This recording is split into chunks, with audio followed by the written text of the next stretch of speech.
우리가 계속해서 그동안 누가복음 말씀을 좀 묵상하고 있는데 특별히 이 한 주간 고난 주간이어서 우리가 중간에 좀 이렇게 고난 주간에 해당되는 말씀을 먼저 묵상하고 다시 또 부활절 지난 후부터는 원래 묵상해 오던 순서대로 이렇게 말씀을 묵상하도록 하겠습니다.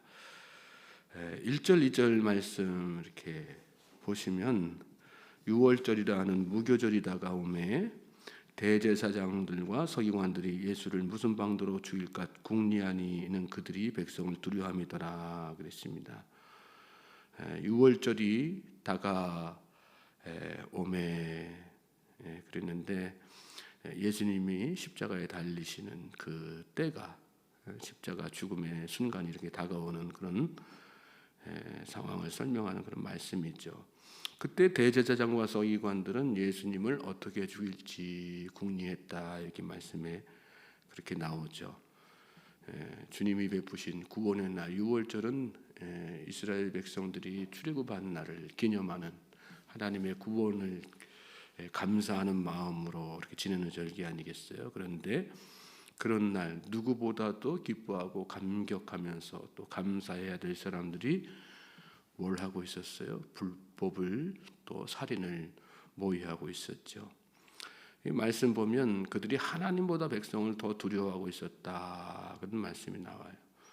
하나님보다 사람을 더 두려워하고 살면요, 여러분 구원을 기뻐할 수가 없습니다. 오늘 우리는 어떤 사람들입니까? 하나님을 의식하며 사는 사람들입니까? 사람을 의식하며 사는 사람들입니까? 하나님을 두려워하면서 사는 사람입니까? 세상을 두려워하면서 사는 사람입니까? 하나님을 두려워하면 구원은 우리에게 너무나도 기쁘고 감격적인 그 놀라운 하나님의 은혜로 마음속에 다가오지만 세상을 두려워하고 살면 구원이 우리에게 아무 의미가 없는 거죠. 저는 저와 여러분이 하나님을 두려워하는 마음으로 그래서 더욱더 하나님께서 베풀어 주신 은혜에 감사하며 사시길 바랍니다. 3절 말씀 보시겠어요? 3절 말씀 보시면 12 중에 하나인 가룟이라 부르는 유다에게 사탄이 들어갔다. 가룟 유다는 예수님의 가장 신뢰받는 제자 아니었겠어요? 그래서 예수님께서 그에게 돈주머니를 맡기신 거죠. 돈주머니는 아무한테나 이렇게 맡기지 않지 않습니까?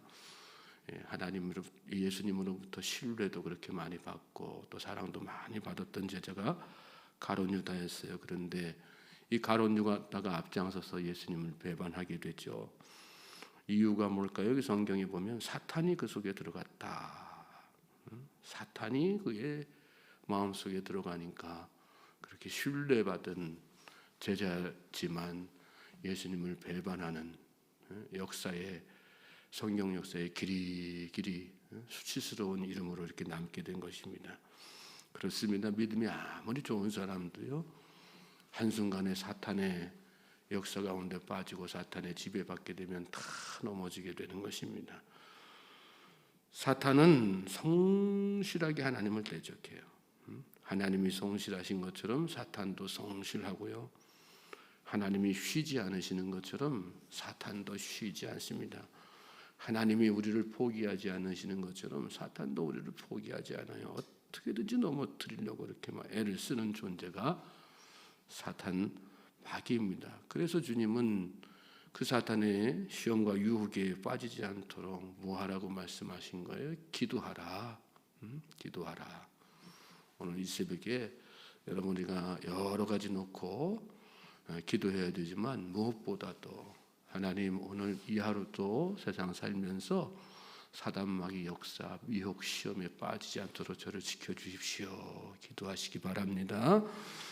주님이 오시는 날까지 하나님을 대적하는 자들 사단 마귀는 쉬지 않고 활동할 것입니다. 그러나 여러분 우리가 담대할 것은 공중권세 잡은 자를 누가 이기셨어요? 주님이 이기셨잖아요. 악한 사단 마귀는 누가 멸하셨어요? 주님이 다 멸하셨다는 말씀이에요. 십자가에서 사망의 권세를 누가 이기셨어요? 주님이 다 이기셨다는 거예요. 그러니까 그 주님을 의지하고 주님께 기도하면 주님이 우리를 이기게 다 하시는 거예요. 믿습니까?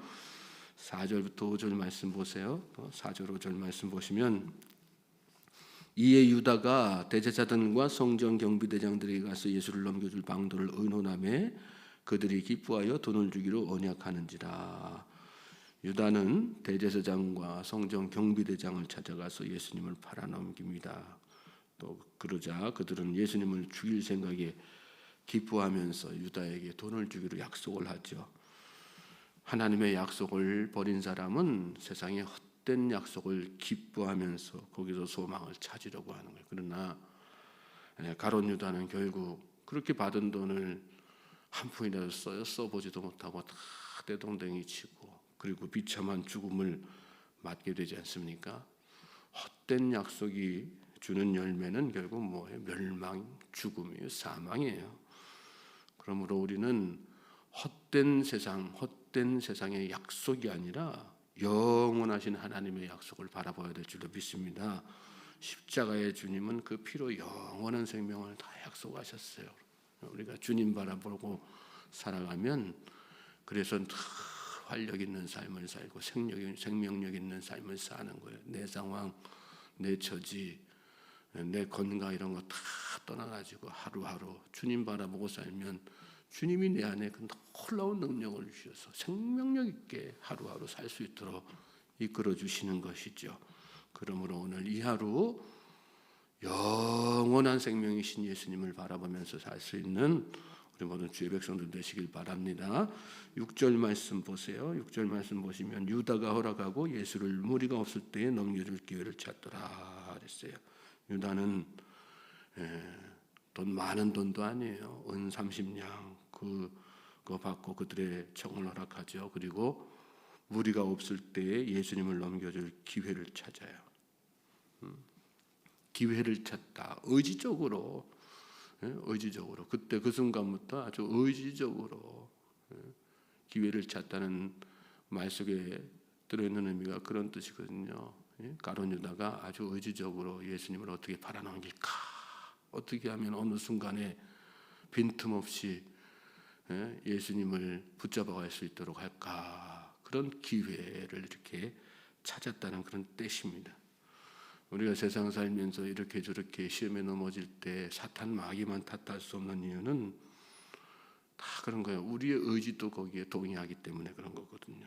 유다가 자기 의지로 동의했기 때문에 이렇게 기회를 찾는, 자기 의지를 거기 사단 마귀의 농간에 놀아나가지고 다 이렇게 자기 의지를 넘겨주었기 때문에 그래서 예수님을 팔게 된 것입니다. 아담과 하와가 뱀을 탓할 수 없는 것과 똑같은 거죠. 우리가 가진 의지는 하나님께서 주신 귀한 선물입니다. 그러나 그 의지는 복음 안에 있을 때, 주님 안에 있을 때 진정한 선물이 될 수 있는 것입니다.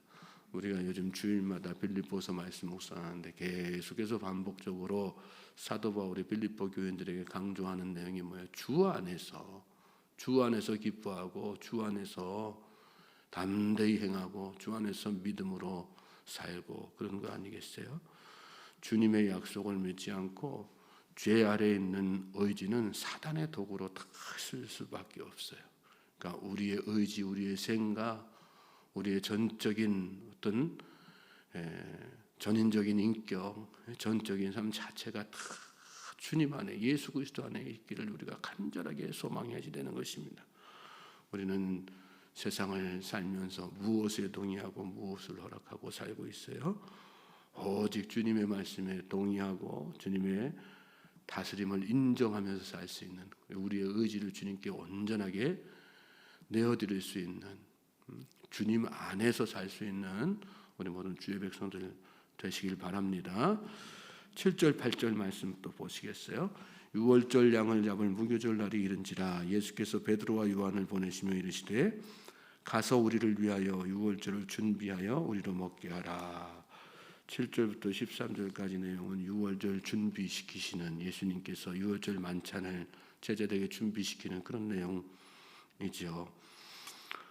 베드로와 요한을 보내셔서 유월절 식사를 이렇게 준비하게 하셨어요.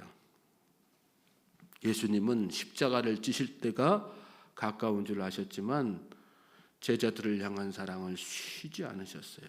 왜 이 유월절 만찬을 하실까요? 그들을 다시 한번 예수님이 십자가 달리기 전에 그들을 사랑으로 충만하게, 은혜로 충만하게 만들어 주시기 위해서 그러신 것이죠. 이 유월절 만찬에는 근데 가룟 유다도 참석했어요. 가룟 유다가 기회를 찾는 자였는데 그 마지막 순간까지도 예수님은 그 만찬 자리에 초청하시고 그에게 떡을 떼어 주셨어요. 떡은 뭘 상징합니까? 예수님의 몸을 상징하는 거 아니겠어요? 그러니까 예수님은 자신을 팔아넘길 이 가룟 유다가 앞으로 어떻게 행할 것인지를 뻔히 알면서도 마지막 순간까지 자신의 몸을 다 크게 내어주신 거예요. 영원하신 주님을 바라보십시오. 그 사랑으로 오늘 우리를 대하시는 분이 주님이시란 말씀이죠. 9절부터 14절 말씀 보세요. 여짜오되 어디서 준비하기를 원하시나이까 이르시되 보라 너희가 성내로 들어가면 물 한 동이를 가지고 가는 사람을 만나리니 그가 들어가는 집으로 따라 들어가서 그 집 주인에게 이르되 선생님이 내게 하는 말씀이 내가 내 제자들과 함께 유월절을 먹을 객실이 어디 있느냐 하시더라 하라. 그리하면 그가 자리를 마련한 큰 다락방을 보이리니 거기서 준비하라 하시니 그들이 나가 그 하신 말씀대로 만나 유월절을 준비하니라. 가서 유월절 준비하라 이렇게 말씀하시니까 제자들이 예수님께 묻죠. 유월절 어디서 뭘 준비해야 됩니까?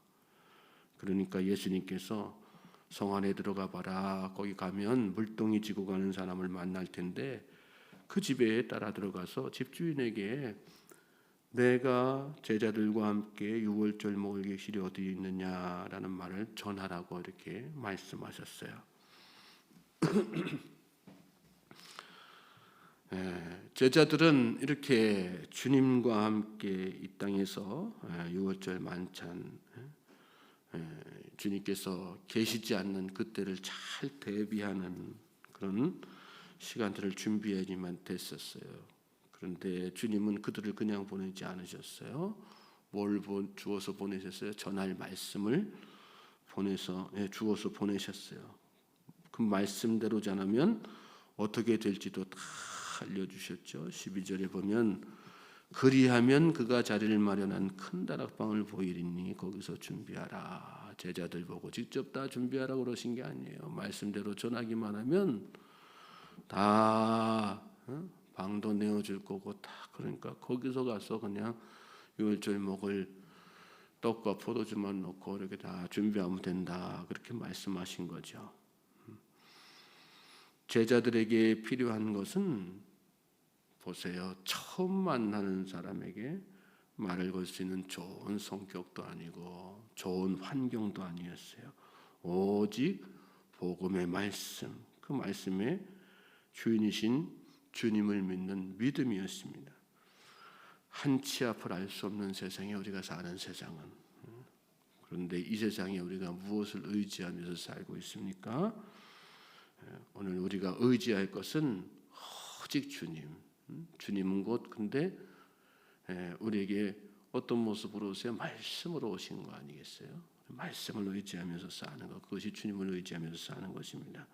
그러므로 오늘도 오직 우리에게 주신 말씀과 그 말씀의 약속을 이루시는 주님만 신뢰하는 우리 모든 주의 백성들 되시길 바랍니다. 그럴 때 주님께서 말씀대로 이루어 주시는 것입니다.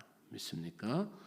고난 주간을 우리가 이 한 주간 잘 보내면서 예수님에 대해서 깊이 있게 생각할 텐데 예수님에 대해서 깊이 있게 생각하는 것은 말씀을 깊이 새기는 거예요. 예수님께서 하신 말씀을 오늘도 말씀으로 깊이 있게 묵상하고 은혜를 누리면서 승리하는 우리 모든 주의 백성들 될 수 있기를 주님의 이름으로 소망하고 축복합니다.